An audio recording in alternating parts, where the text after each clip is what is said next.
hey guys কি খবৰ আজি আপোনালোকৰ মাজলৈ এটা নতুন ভিডিঅ' লৈ আহিছোঁ যদি ভিডিঅ'টো চাই ভাল লাগে like comment share and subscribe কৰি দিব আজি মই আপোনালোকৰ মাজলৈ লৈ আহিছোঁ বৰ্তমান ৰেঙনি চেনেলত সম্প্ৰচাৰিত হৈ থকা বাউলী ফাগুন ধাৰাবাহিকখনত পৰিচয়ত অভিনয় কৰা অভিনেত্ৰীগৰাকীৰ প্ৰকৃত পৰিচয় তেওঁ ঘৰ ক'ত তেওঁ শিক্ষাগত অৰ্হতা কিমান এই সকলোবোৰ জানিব পাৰিব আজি এই ভিডিঅ'টোৰ জৰিয়তে গতিকে ভিডিঅ'টো শেষলৈকে চাই থাকিব বলকচোন ভিডিঅ'টো দেৰি নকৰি আৰম্ভ কৰোঁ ৰেঙনি চেনেলত সম্প্ৰচাৰিত হৈ থকা বাউলী ফাগুন ধাৰাবাহিকখনত পৰিচয়ত অভিনয় কৰা অভিনেত্ৰীগৰাকীৰ প্ৰকৃত নাম হৈছে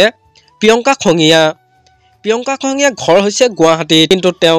অৰিজিনেল ঘৰ হ'ল শিৱসাগৰ জিলা নেমুগুৰিত জনপ্ৰিয় অভিনেত্ৰী প্ৰিয়ংকা খঙীয়া জন্ম হৈছিল 2004 চনত 9 ফেব্ৰুৱাৰী তাৰিখে জনপ্ৰিয় অভিনেত্ৰী প্ৰিয়ংকা খঙীয়া পৰিয়ালৰ বিষয়ে ক'বলৈ গ'লে তেওঁ পৰিয়ালত মাক আৰু দেউতাক আছে প্ৰিয়ংকা খঙীয়া শিক্ষাগত অৰ্হতাৰ বিষয়ে ক'বলৈ গ'লে তেওঁ স্কুলীয়া শিক্ষা লাভ কৰিছে অসম জাতীয় বিদ্যালয় গুৱাহাটীৰ পৰা আৰু হাই ছেকেণ্ডেৰী পঢ়িছে জ্ঞান বিকাশ একাডেমীৰ পৰা আৰু বৰ্তমান দিছপুৰ কলেজত ডিগ্ৰী 3rd চেমত পঢ়ি আছে জনপ্ৰিয় অভিনেত্ৰী প্ৰিয়ংকা খঙীয়াই নিবি আৰু তাৰা শ্বৰ্ট ফিল্মখনত অভিনয় কৰিছে আৰু তেওঁ অভিনয় কৰা প্ৰথম ধাৰাবাহিকখনৰ নাম হৈছে একুকি তৰাৰ পোহৰ জনপ্ৰিয় অভিনেত্ৰী প্ৰিয়ংকা খঙীয়াই অভিনয় কৰা দুখনমান ধাৰাবাহিকৰ নাম হৈছে একুকি তৰাৰ পোহৰ হেন্দুৰ বোৱাৰী আবিৰ আৰু বৰ্তমান ৰেঙনি চেনেলত সম্প্ৰচাৰিত হৈ থকা বাউলী ফাগুন ধাৰাবাহিকখনত পৰিচয়ত অভিনয় কৰি দৰ্শকৰ মন জয় কৰিবলৈ সক্ষম হৈছে আপোনালোকে বাৰু বাউলী ফাগুন ধাৰাবাহিকখন আৰু পৰি অভিনয় চাই কেনেকুৱা পাইছে মোক এটা কমেণ্ট কৰি জনাবচোন আমাৰ আজি ভিডিঅ'টো আছিল ইমানেই যদি ভিডিঅ'টো চাই ভাল লাগিলে যিমান পাৰে শ্বেয়াৰ কৰি দিব আৰু নতুনকৈ চেনেলটোত কোনোবা আহিছে যদি ছাবস্ক্ৰাইব কৰি ল'ব আজিলৈ বাই বাই